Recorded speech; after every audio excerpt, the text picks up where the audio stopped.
துதிக்கிறேன். அன்னை தமிழே அழகு பெரும் நிலவே உன்னை தமிழே உன்னை வணங்குகிறேன் என்று என் உரையை துவங்குகிறேன். மந்திரத்தாலும் தந்திரத்தாலும் பெற்றதில்லை நம்முடைய சுதந்திரம்.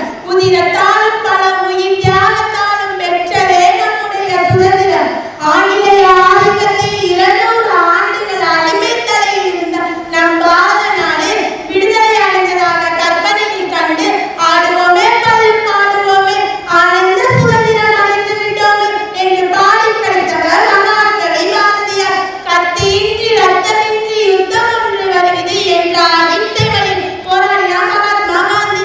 தமிழ்நாட்டில் நடைபெற்ற விடுதலை போராட்டம் தனித்தன்மை வாய்ந்ததாகும். மாபெரும் தலைவர்கள், அறிஞர்கள் மற்றும் சமூக சீர்திருத்தவாதிகள் என்று பலர் விடுதலை போராட்டத்திற்காக பாடுபட்டனர். இப்படி நாம் சுதந்திர காற்றை சுவாசிக்க பலரின் சுவாச காற்று நின்றது. கண்ணீரை மட்டுமா சிந்தினர், ரத்தத்தில் தரதங்கவில்லை. பாவு சிதம்பரனார் சிறையில் செக்கிழுத்தார். திருப்பூர் குமரன் கொடி பிடித்து போராடினார். வேலுநாச்சியார் வெள்ளையனுக்கு எதிராக வெகுண்டெழுந்தார். குயிலிக்கு தற்கொலைப்படை தாக்குதலை நடத்தினார்.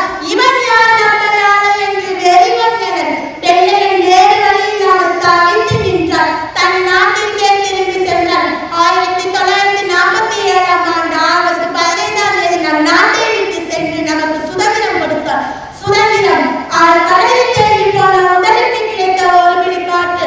சுதந்திரம் இனி போன்ற கல்லறை மேல் இருந்த ரோஜா இதழ். சுதந்திரம் வரையறைக்குள் அடக்க முடியாத உணர்வு. இப்படி நாம் ஆங்கிலேயர்களிடமிருந்து பெற்ற சுதந்திரத்தை நெஞ்சை நிமிர்த்து கொண்டாடுகின்றோம். காலை மின்னல் வேகத்தில் யுகங்களாக சுழன்றாலும் அதை காட்டும் கடிகாரங்கள் தேங்கியிருப்பது ஒரு வட்டத்திற்குள் தான். ஒரு பெண் தன் முக்கியத்துவத்தை உணர்த்தினாலும் அவள் முடங்கி இருப்பது குடும்ப கௌரவம் என்னும் அதிகாரத்திற்குள் தான். அது பூத பெண்களுக்கு படிப்பதற்கு என்ற காலம் போல் அனுப்பூதுவதற்கும் படிப்பு தேவை என்று மாறிவிட்டது. நம் நாடு 78வது சுதந்திர தினத்தை கொண்டாடி கொண்டிருக்கும் வேளையில் பெண் சுதந்திரமும் பெண் விடுதலையும் இன்னும் கோரப்படும் விஷயங்களாகவே இருப்பது வேதனை.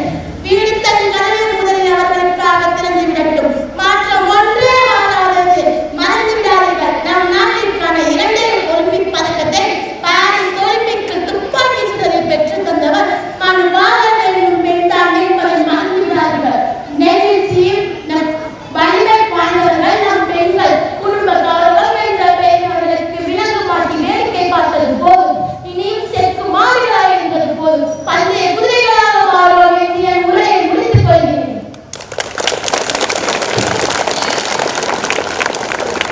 Good morning to all. My name is Kamalika. I am studying in 11th standard AO section.